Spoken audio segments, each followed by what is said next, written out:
Francis മാർപ്പാപ്പയുടെ സംസ്കാരം പൂർത്തിയായതോടെ വത്തിക്കാനിൽ ഇനിയുള്ള ചർച്ചകൾ പുതിയ പോപ്പിനു വേണ്ടിയാണ്. അതിനായുള്ള പേപ്പൽ കോൺക്ലേവിനായി വത്തിക്കാൻ ഒരുങ്ങി. അടുത്തയാഴ്ച മുതൽ പേപ്പൽ കോൺക്ലേവ് ആരംഭിച്ചേക്കും.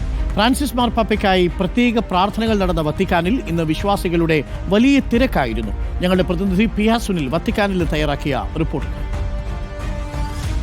അരുൺ, ഫ്രാൻസിസ് മാർപ്പാപ്പയുടെ പിൻഗാമി ആരാകും എന്ന ആകാംക്ഷ തന്നെയാകും ഇനിയുള്ള നാളുകളിൽ. ഏതായാലും അതിനായുള്ള പേപ്പൽ കോൺക്ലേവ് അടുത്ത ആഴ്ച മുതൽ ആരംഭിക്കും എന്നാണ് ലഭിക്കുന്ന സൂചനകൾ. നാളെ ഒരുപക്ഷെ യോഗം ചേർന്ന് അതിനുള്ള തീയതി തീരുമാനിക്കാനുള്ള സാധ്യതയുണ്ട്. ലഭിക്കുന്ന സൂചനയനുസരിച്ച് വരുന്ന മെയ് 5-നോ 6-നോ ആയിരിക്കും പേപ്പൽ കോൺക്ലേവ് ആരംഭിക്കുക. എത്ര ദിവസം ഈ പേപ്പൽ കോൺക്ലേവിന്റെ നടപടികൾ നീണ്ടുപോകും എന്നതും പറയാൻ കഴിയില്ല.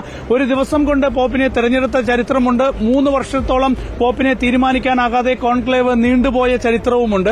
അപ്പോൾ ഫ്രാൻസിസ് മാർപ്പാപ്പയുടെ പിൻഗാമിയെ കണ്ടെത്താനുള്ള ചർച്ചകൾ എത്ര ദിവസം നീണ്ടുപോകും എന്നത് കാത്തിരുന്ന് കാണാം. ഏതായാലും ഒരു ശ്രമകരമായ ദൌത്യം തന്നെയായിരിക്കും. ഇതൊരു വലിയ നടപടിക്രമമാണ്. കർദിനാൾമാർ ഈ കോൺക്ലേവിൽ എത്തിക്കഴിഞ്ഞാൽ പിന്നീട് തീരുമാനമെടുത്ത ശേഷം മാത്രമായിരിക്കും അവർക്ക് പുറത്തേക്ക് വരാൻ കഴിയുക. എത്ര ദിവസം വേണമെങ്കിലും ഇതിന്റെ ചർച്ചകൾ നീണ്ടുപോകാം. അടച്ചിട്ട മുറിയിലാണ് ഈ കോൺക്ലേവ് നടക്കുക.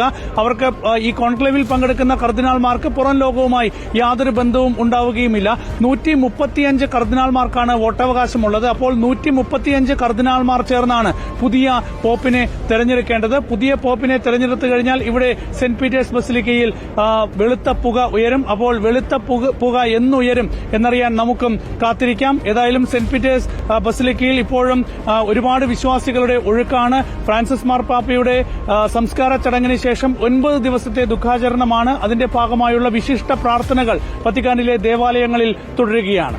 അരുൺ, പിയ സുനിലാണ് വത്തിക്കാനിൽ നിന്നും വിവരങ്ങൾ നൽകിയത്.